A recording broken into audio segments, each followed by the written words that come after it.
Hey, what's up mga kauso? Good morning. Welcome to our workshop again. I'm cutting or using our CNC to cut yung ating starter para sa ating Asador 120 or 1200 kasi yung laki niya is about 4 feet in diameter. Pero ito yung starter natin, nilalagay natin doon sa loob. Pero may papakita ako sa inyo. Ito actually yun. So for example, ito yung ating starter. Yan. Ilalagay natin siya dito. That's our Asador 120. Yan. As you can see, similar siya doon sa ating ginamit doon sa barbecue meetup. Yan. So ito, mapupunta to dito, sa gitna. Yan. Pag natapos na maikat yon, dito mapupunta yun sa gitna. Yan. Just to get you a good view, let me turn the camera around. Yeah, so that's our Asador 120. Meron siyang dalawang pot holder. Ayan. So layered siya, depende sa laki ng pot ninyo na ilalagay. Yung kinakat natin sa CNC, ito yun, no? Nagkakaroon siya ng starter sa gitna. Ito. Pero we're using thicker material. And then meron tayong bird cage, no? E dito naman ilalagay yung mga poultry natin, no? Chicken, turkey, ayan. And then meron tayong Kochi Argentine Cross. Ito yun, natitilt siya. Ginamit din natin yan sa barbecue meetup.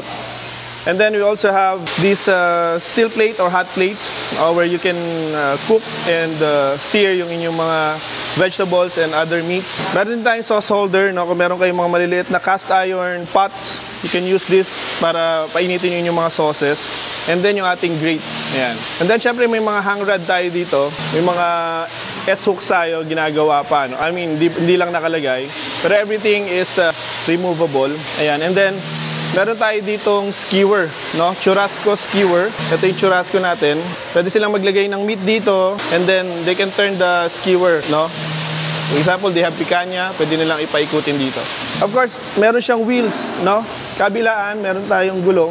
Gawa siya sa baka kasi intended siya to be placed on outdoor sa kanilang lawn or in front of their restaurant.